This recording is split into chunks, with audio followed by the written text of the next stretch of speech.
de acordo com a letra D do inciso 1 do artigo 46 da Lei nº 9.610, de 19 de fevereiro de 1998. Distribuição gratuita. Proibida a venda e comercialização.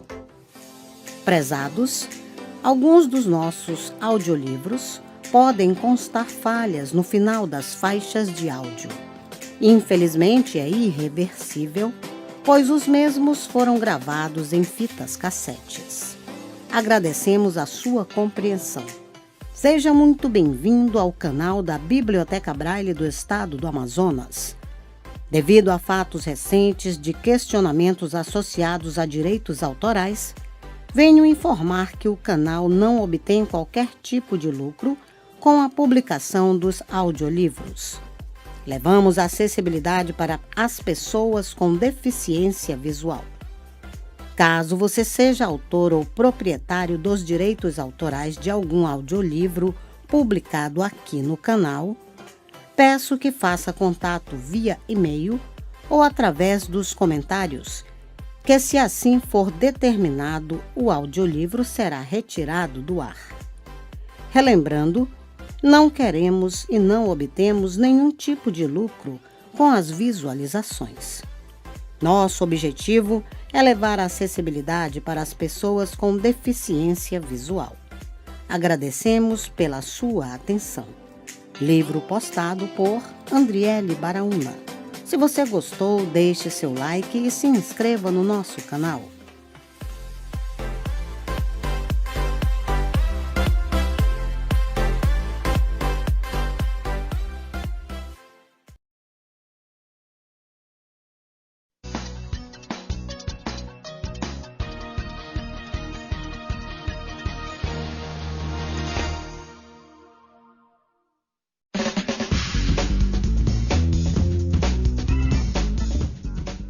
Olá, sou a professora Cidinha e estou aqui para conversar com vocês a respeito de textos. Um texto não é um amontoado de palavras e isso eu tenho certeza que vocês já sabem. Um texto, para se formar, é necessário que as palavras se liguem de maneira coesa, tornando, no final, um texto coerente. Não bastam palavras, como já dissemos, é necessário que estas palavras se juntem, formando frases, as frases constituam períodos e os períodos constituam parágrafos.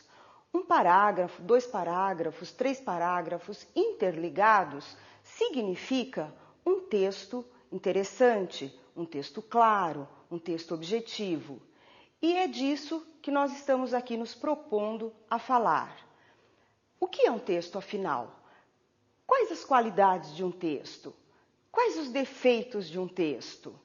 Vamos pensar? Para um texto ser legal, ser interessante, é preciso que ele seja claro, que tenha, ou seja, clareza nas ideias, na exposição do pensamento. É preciso que ele seja conciso, que ele seja objetivo, elegante, coeso e coerente. Ah, meu Deus, mas como que eu vou conseguir clareza de ideias? Veja, primeiramente é preciso que conheçamos o assunto de que vamos falar. Não adianta eu querer falar sobre algo que eu não tenho domínio. Aí vai uma dica, gente. Leiam. Leiam muito. É com a leitura que nós conseguimos ampliar o nosso conhecimento sobre diversos assuntos. É com a leitura que nós acabamos por dominar muitos dos recursos gramaticais necessários na produção de um bom texto. É com a leitura também que ampliamos o nosso vocabulário. Então, antes de qualquer coisa, leia, conheça o assunto de que será falado, organize as suas ideias e aí então coloque-as no papel. Tá, mas como ser objetivo? Gente, ser objetivo é ser claro, é ser conciso, é ter certeza do que você está falando. E para se ter certeza, é necessário conhecer o assunto. Use palavras enxutas, palavras objetivas. Não enrole, não use excesso de palavras na expressão do seu pensamento.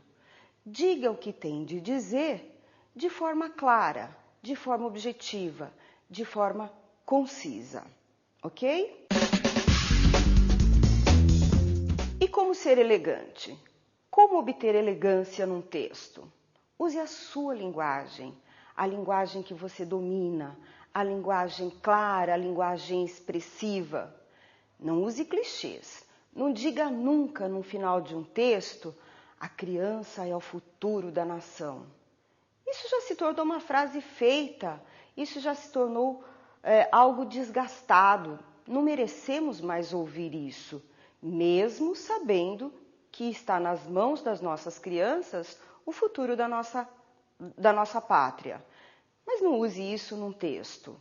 Não diga, olha, a inflação que há tempos era galopante, prejudicou tal e tal e tal pessoa. Não, inflação galopante também é um caso de clichê. Evite-o. A nível D, gente, nem pensar, tá? Mas vamos lá, continuando na nossa exposição de um bom texto. É preciso ter coesão, não é isso? E o que é coesão? Coesão é a ligação lógica que existe entre palavras, entre as orações, entre os períodos e entre os parágrafos. Esta ligação lógica constitui, no final, na unidade do texto. Coesão, elementos de coesão, poderíamos até imaginar como vitaminas tomadas diariamente. No final, você assegura a saúde perfeita, você assegura um texto claro, um texto objetivo, um texto coerente. Como conseguir uma coerência? O que tem a ver a coerência com a coesão? Veja, se conseguimos elaborar um texto de maneira clara, usando um vocabulário adequado, enxuto, próprio, se conseguimos ligar as nossas ideias, as nossas palavras, as nossas orações e os parágrafos, enfim, e não desviar aquilo que fala na sequência com algo que já foi falado, temos o que chamamos de coerência. A coerência é responsável pelo sentido do texto. Envolve aspectos lógicos, não contradição, e cognitivos, conhecimento de mundo. Para ter coerência, basta não falar mentiras. Daí a importância da gente conhecer o assunto de que vamos falar num texto. Por isso, gente, fale a verdade. Fale a verdade com propriedade. Fale a verdade a partir de leituras de textos, de ampliação dos conhecimentos. Ok? Para obter um texto coerente, o assunto escolhido deve ser delimitado para então ser elaborado. O texto deve trazer informação nova a cada parágrafo, progredindo semanticamente. Não ser contraditório, dando uma sequência lógica às ideias. Ter um valor de verdade que possa ser percebido e aceito por sua organização. A coesão é uma das partes fundamentais na elaboração de um texto claro, de um texto conciso. Como obter coesão, afinal? Existem dois mecanismos fundamentais para garantir a coesão do texto e, consequente, coerência. São os mecanismos gramaticais e os mecanismos lexicais. Vamos por parte. O que são mecanismos gramaticais? Mecanismos gramaticais podemos exemplificar pelo uso correto dos sinais da pontuação, pelo uso correto dos conectivos, dos pronomes, advérbios e outros recursos gramaticais naturalmente usados por nós. Em relação aos mecanismos lexicais, vamos deixar claro o que é léxico. Confunde-se por aí léxico com vocabulário, mas existe uma diferença. Vamos ver? Léxico é um conjunto, podemos dizer assim, praticamente infinito ou teoricamente infinito das palavras que compõem uma língua. Já vocabulário é um conjunto de palavras mais restrito, um conjunto de palavras próprios do falante, próprios de determinadas comunidades, de determinadas profissões. Efetivamente, podemos considerar vocabulário como um conjunto de palavras usados no dia a dia por um falante. Retomando, os mecanismos dos quais estávamos falando, apontamos no primeiro momento os mecanismos gramaticais e agora os mecanismos lexicais, após feitas as devidas considerações a respeito de léxico e de vocabulário. Vamos falar agora o que seriam estes mecanismos lexicais. O uso de palavras sinônimas. A função do sinônimo é evitar a repetição de palavras no texto. A geladeira está exalando um odor desagradável. A geladeira está com mau cheiro. Sinto um fedor na geladeira. Que caatinga insuportável tem essa geladeira. De palavras antônimas. Antônimos são palavras de significação oposta. Seus conhecimentos nos permitem uma expressão mais variada. Abençoar, amaldiçoar, maldizer, repelir. Benévolo, maldoso, malévolo, maligno, maléfico. De hiperônimos, de hipônimos, de polissemia, o uso adequado das palavras de acordo com a situação em que estas palavras estão inseridas. Talvez você esteja perguntando, meu Deus, mas o que é hiperônimo, o que é hipônimo? Porque sinônimo e antônimo eu tenho certeza que vocês sabem. Então vamos lá, vou dar um exemplo e creio que vai ficar muito claro. Hiper, algo grandioso. Hipo, pela consideração, algo menor. Então vamos pensar o seguinte, se pensarmos faca, garfo, colher, o que vem na nossa cabeça? Talheres? Muito bem. Então, faca, colher, garfo são subconjuntos de uma palavra maior, que é a palavra talher. Então, essa palavra maior é o hiperônimo. As palavras menores que constituem o subconjunto são denominadas hipônimos. Quando o termo que precisamos substituir não tem sinônimo, utilizamos palavras com sentido mais genérico. Esses são os hiperônimos. Computador é hipônimo de aparelho. Garfo é hipônimo de talher. Azul é hipônimo de cor. Coruja é hipônimo de ave. Compramos um liquidificador e uma enceradeira. Os eletrodomésticos estavam em liquidação. Aqui mais um exemplo. Eu adoro bem-te-vis. Bem-te-vis faz parte de que categoria? Pássaros. Pássaros é o hiperônimo. Bem-te-vi é um hipônimo. Ficou claro? Então veja, esse é um recurso interessante, um recurso lexical na produção de um texto. Por vezes eu digo assim, nossa, esse final de semana tal supermercado fez uma grande promoção de arroz, de feijão, de lentilha. O que é isso? São hipônimos de alimentos. Então, no momento em que você está produzindo um texto, no lugar de dizer novamente, arroz, feijão, lentilha, diga que esta promoção se estendeu aos alimentos básicos. E aí você evita a repetição, que é um dos grandes problemas na produção de um texto. Aí você também deve estar me perguntando, mas e o que é polissemia? Vamos ver, poli, muitos.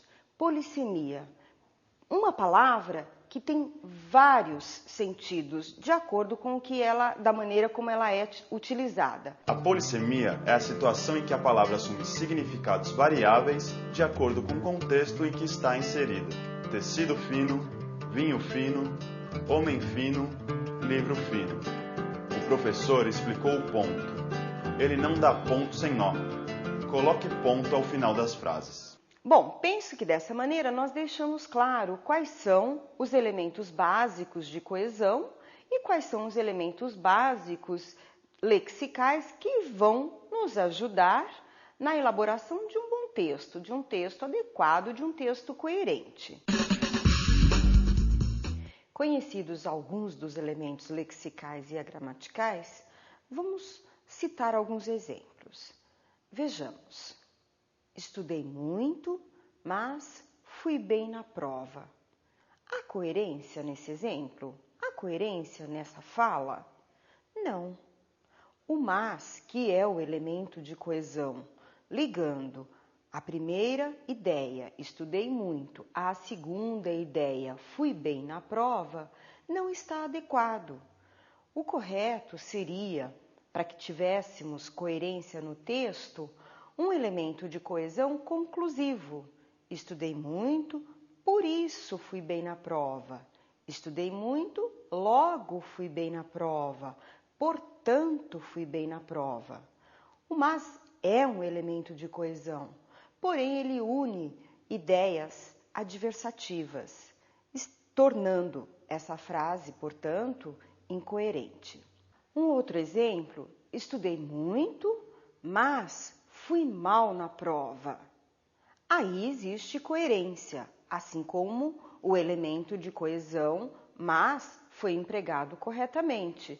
Pode acontecer realmente de estudarmos muito e irmos mal na prova. Isso é um fato que se realiza até com frequência, infelizmente. Temos aí então na troca do bem pela palavra mal o uso de um mecanismo lexical e permanecendo o mas, que é um elemento de coesão pertencente aos mecanismos gramaticais. Trata-se, na gramática, de um conectivo. Já se dissermos assim, a deputada parecia nervosa, a deputada havia sido vítima de um assalto. Veja, o problema nesse texto é a repetição do vocábulo deputada. Como eliminar, então? Vamos juntar as ideias. A deputada parecia nervosa, pois havia sido vítima de um assalto. Temos aí o pois ligando as ideias.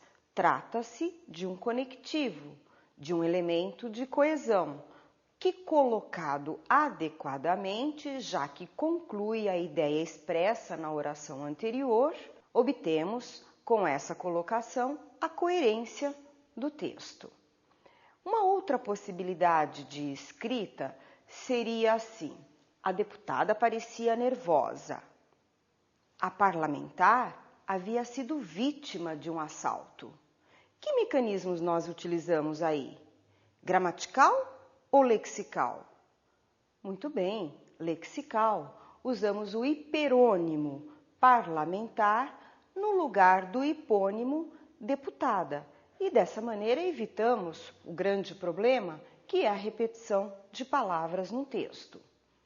Uma outra possibilidade de reescrita desse mesmo texto seria assim: a deputada, que parecia nervosa, havia sido vítima de um assalto. Nós temos a mesma ideia, porém escrita de uma maneira diferente. Garantimos aí a compreensão do texto, o que denominamos unidade do texto. Veja, não é tão difícil. É preciso sim ter paciência para ler, escrever, reescrever e ler e reescrever e assim infinitamente. Então, um texto não é um amontoado de palavras, mas uma organização de ideias expressa por meio de palavras, de frases, de períodos, de parágrafos, enfim, do texto propriamente dito. Como já dissemos, é preciso ter um conhecimento gramatical, é preciso ter um conhecimento lexical para a produção de um bom texto. Qualquer texto é necessário esse conhecimento. Passamos agora a dar algumas dicas que trazem dificuldades ou inadequações na produção de um texto. Acabamos de dizer sobre repetições. Então veja, as repetições podem ser de palavras, como podem ser de ideias. Palavras, por exemplo, que nós mencionamos a respeito da deputada, do exemplo da deputada.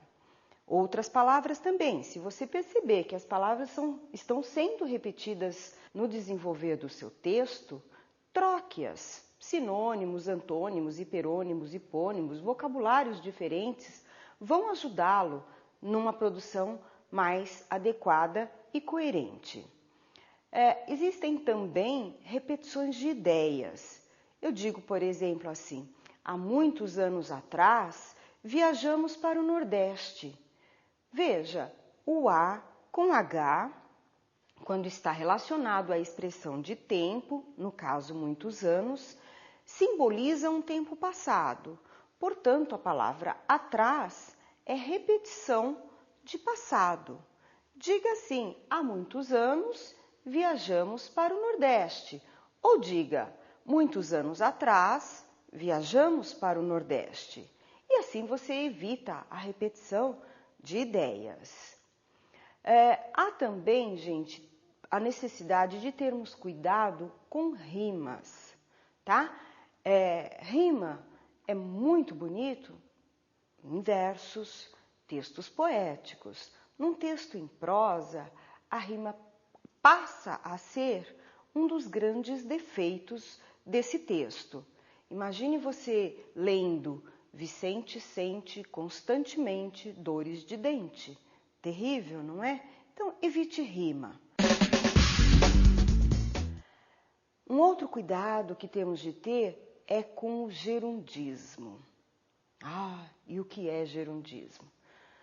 Vamos deixar claro. Gerundismo é a produção de uma ideia por meio de 3 verbos.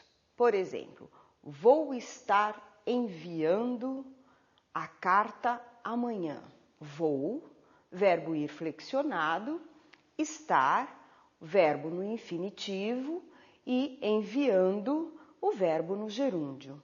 Vou estar enviando, olha, tenha certeza, não vai enviar nunca, já que o gerúndio indica a estabilidade de ação. Vou estar enviando, essa sua encomenda não vai chegar, essa sua carta jamais. Então diga, enviarei a carta amanhã.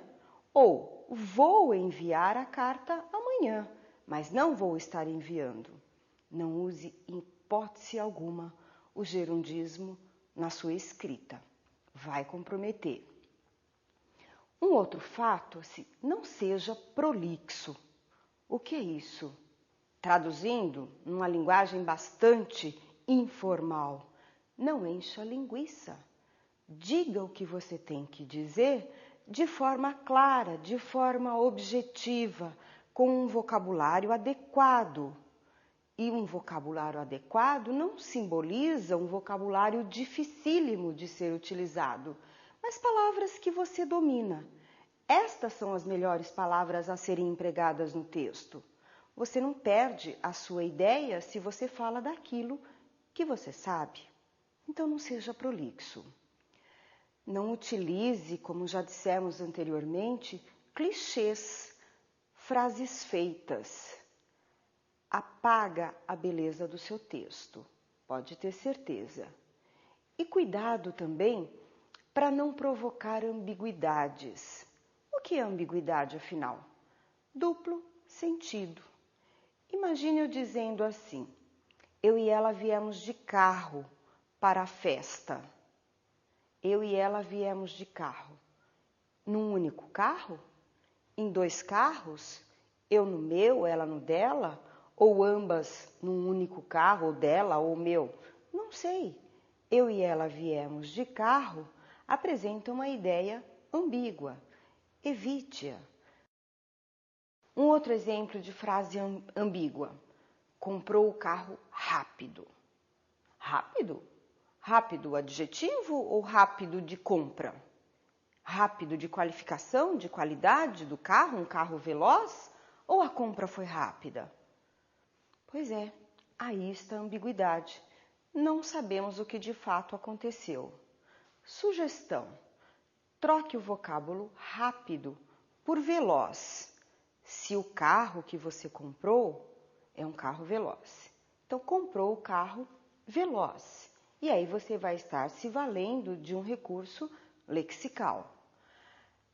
Tá, e se eu disser assim, comprou um carro, vírgula, rápido? A vírgula, um mecanismo gramatical, indica que o rápido refere-se à compra. Dessa maneira, evita-se a ambiguidade. Portanto, meu amigo, é ficar atento. E como já dissemos anteriormente, leia. Leia muito. Aproprie-se do vocabulário. Aproprie-se das regras gramaticais sem ter de decorá-las. E tudo isso é somente por meio de leituras. A leitura enriquece. A leitura nos torna diferentes diante de qualquer situação. Valha-se dessa dica e boa sorte. Evite o uso de palavras repetidas. Cuidado com ideias repetidas, como subir para cima, protagonista principal, recue um passo para trás, há 2 anos atrás. Cuidado com as rimas. Vicente sente dores de dente constantemente. Cuidado com o gerundismo. Vou estar fazendo. Não seja prolixo, não enrole. Não utilize chavões. A criança é o futuro do Brasil. Inflação galopante. Caixinha de surpresas.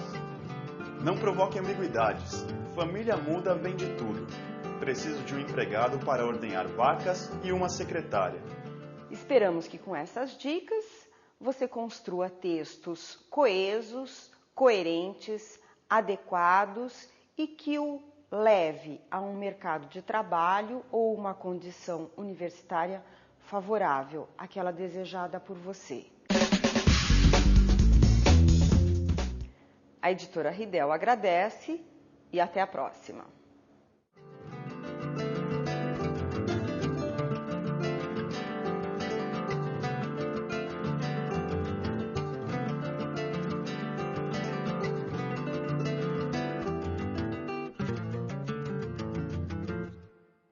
Mecanismos gramaticais podemos exemplificar pelo uso correto dos sinais da pontuação, pelo uso correto dos conectivos, dos pronomes, advérbios e outros recursos gramaticais naturalmente usados por nós.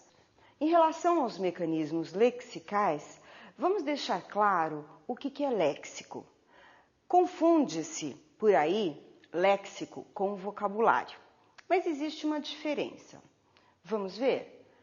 Léxico é um conjunto, podemos dizer assim, praticamente infinito ou teoricamente infinito das palavras que compõem uma língua.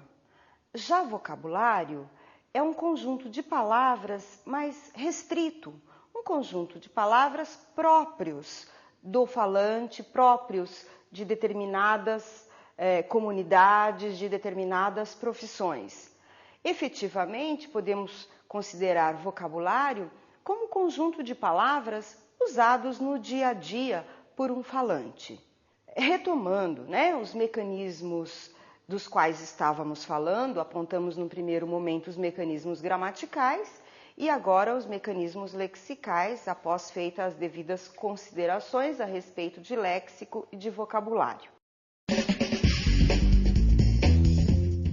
Vamos falar agora o que seriam estes mecanismos lexicais. O uso de palavras sinônimas. A função do sinônimo é evitar a repetição de palavras no texto. A geladeira está exalando um odor desagradável. A geladeira está com mau cheiro. Sinto um fedor na geladeira. Que caatinga insuportável tem essa geladeira.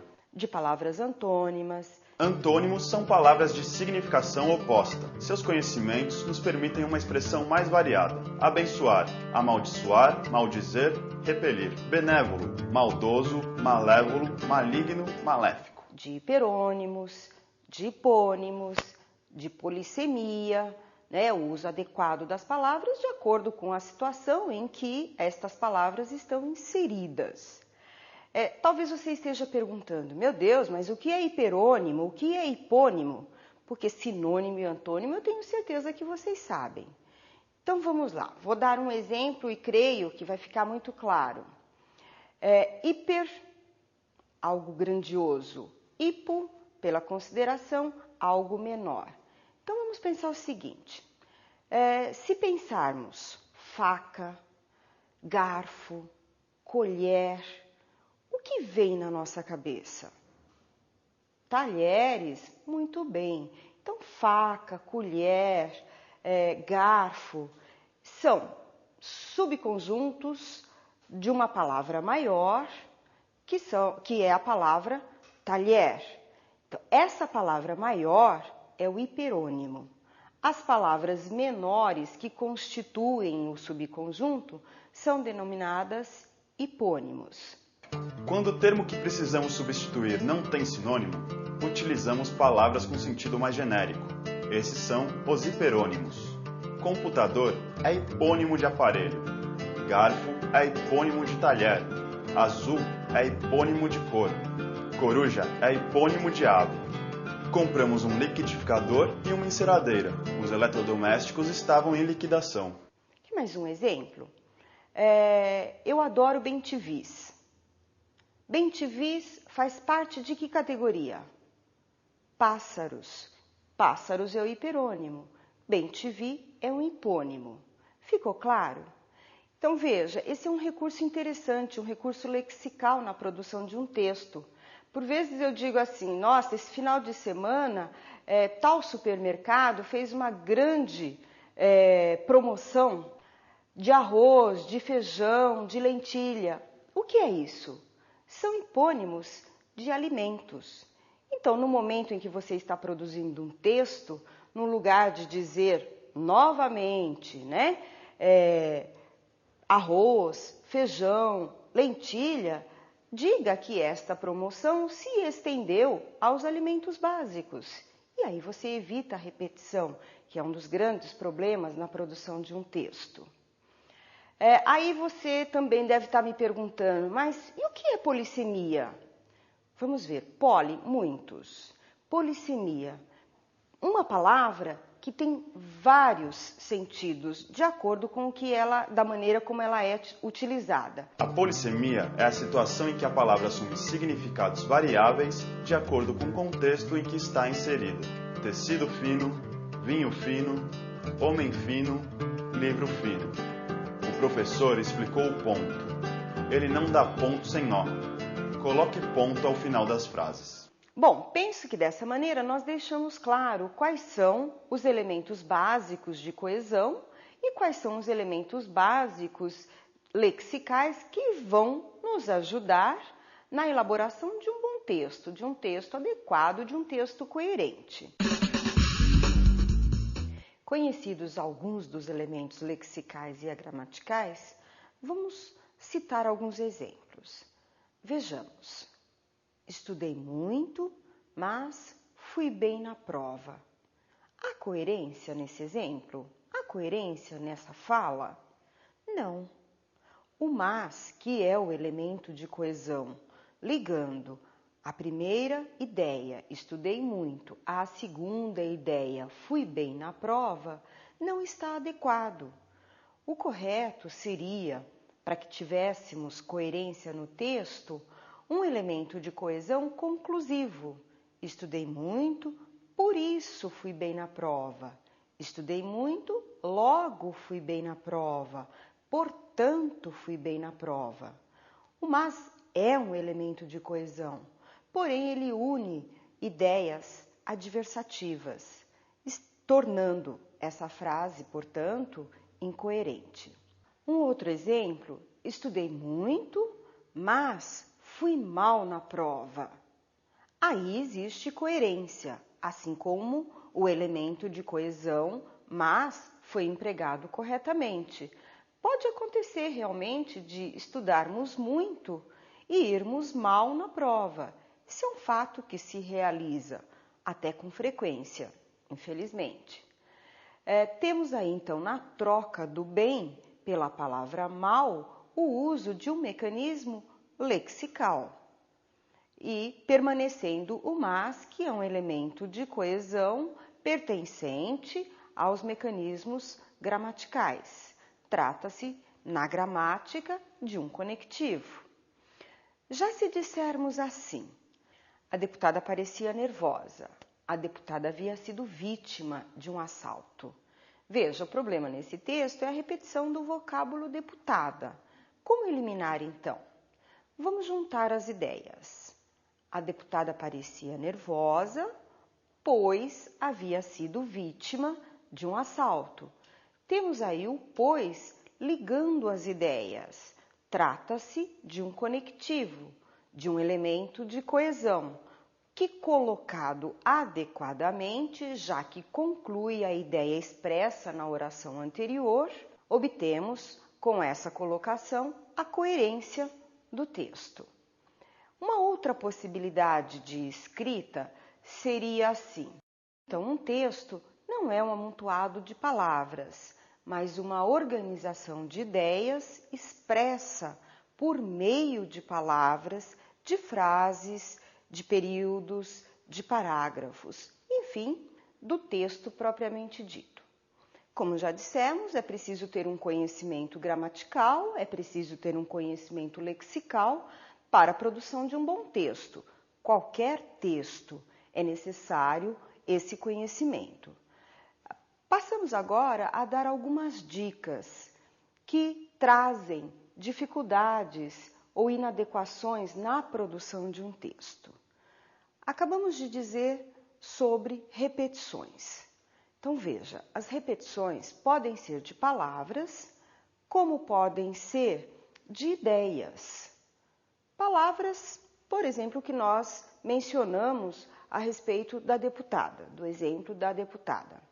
Outras palavras também, se você perceber que as palavras estão sendo repetidas no desenvolver do seu texto, troque-as. Sinônimos, antônimos, hiperônimos, hipônimos, vocabulários diferentes vão ajudá-lo numa produção mais adequada e coerente. Existem também repetições de ideias. Eu digo, por exemplo, assim, há muitos anos atrás, viajamos para o Nordeste. Veja, o A com H, quando está relacionado à expressão de tempo, no caso muitos anos, simboliza um tempo passado. Portanto, a palavra atrás é repetição de passado. Diga assim, há muitos anos viajamos para o Nordeste. Ou diga, muitos anos atrás viajamos para o Nordeste. E assim você evita a repetição de ideias.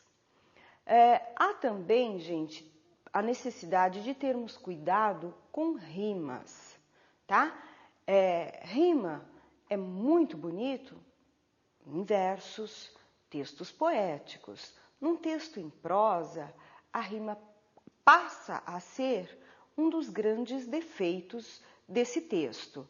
Imagine você lendo Vicente sente constantemente dores de dente. Terrível, não é? Então, evite rima. Um outro cuidado que temos de ter é com o gerundismo. E o que é gerundismo? Vamos deixar claro. Gerundismo é a produção de uma ideia por meio de 3 verbos. Por exemplo, vou estar enviando a carta amanhã. Vou, verbo ir flexionado, estar, verbo no infinitivo e enviando, o verbo no gerúndio. Vou estar enviando, olha, tenha certeza, não vai enviar nunca, já que o gerúndio indica a estabilidade de ação. Vou estar enviando, essa sua encomenda não vai chegar, essa sua carta jamais. Então diga, enviarei a carta amanhã. Ou vou enviar a carta amanhã, mas não vou estar enviando. Não use em hipótese alguma o gerundismo na sua escrita. Vai comprometer. Um outro fato, não seja prolixo. O que é isso? Traduzindo, numa linguagem bastante informal, não encha linguiça. Diga o que você tem que dizer de forma clara, de forma objetiva, com um vocabulário adequado. E um vocabulário adequado não simboliza um vocabulário dificílimo de ser utilizado, mas palavras que você domina. Estas são as melhores palavras a serem empregadas no texto. Você não perde a sua ideia se você fala daquilo que você sabe. Então não seja prolixo. Não utilize, como já dissemos anteriormente, clichês, frases feitas. Apaga a beleza do seu texto, pode ter certeza. E cuidado também para não provocar ambiguidades. O que é ambiguidade, afinal? Duplo sentido. Imagine eu dizendo assim: eu e ela viemos de carro para a festa. Eu e ela viemos de carro. Num único carro? Em 2 carros? Eu no meu, ela no dela? Ou ambas num único carro, ou dela ou meu? Não sei. Eu e ela viemos de carro apresenta uma ideia ambígua. Evite-a. Um outro exemplo de frase ambígua. Comprou o carro rápido. Rápido? Rápido adjetivo ou rápido de compra? Rápido de qualificação, de qualidade do carro, um carro veloz? Ou a compra foi rápida? Pois é, aí está a ambiguidade. Não sabemos o que de fato aconteceu. Sugestão: troque o vocábulo rápido por veloz, se o carro que você comprou é um carro veloz. Então, comprou o carro veloz. E aí você vai estar se valendo de um recurso lexical. Tá, e se eu disser assim, comprou um carro, vírgula, rápido? A vírgula, um mecanismo gramatical, indica que o rápido refere-se à compra. Dessa maneira, evita-se a ambiguidade. Portanto, meu amigo, é ficar atento. E como já dissemos anteriormente, leia. Leia muito. Aproprie-se do vocabulário. Aproprie-se das regras gramaticais sem ter de decorá-las. E tudo isso é somente por meio de leituras. A leitura enriquece. A leitura nos torna diferentes diante de qualquer situação. Valha-se dessa dica e boa sorte. Evite o uso de palavras repetidas. Cuidado com ideias repetidas, como subir para cima, protagonista principal, recue um passo para trás, há 2 anos atrás. Cuidado com as rimas. Vicente sente dores de dente constantemente. Cuidado com o gerundismo. Vou estar fazendo. Não seja prolixo. Não enrole. Não utilize chavões. A criança é o futuro do Brasil. Inflação galopante. Caixinha de surpresas. Não provoque ambiguidades. Família muda vem de tudo. Preciso de um empregado para ordenhar vacas e uma secretária. Esperamos que com essas dicas você construa textos coesos, coerentes, adequados e que o leve a um mercado de trabalho ou uma condição universitária favorável, àquela desejada por você. A editora Ridel agradece e até a próxima.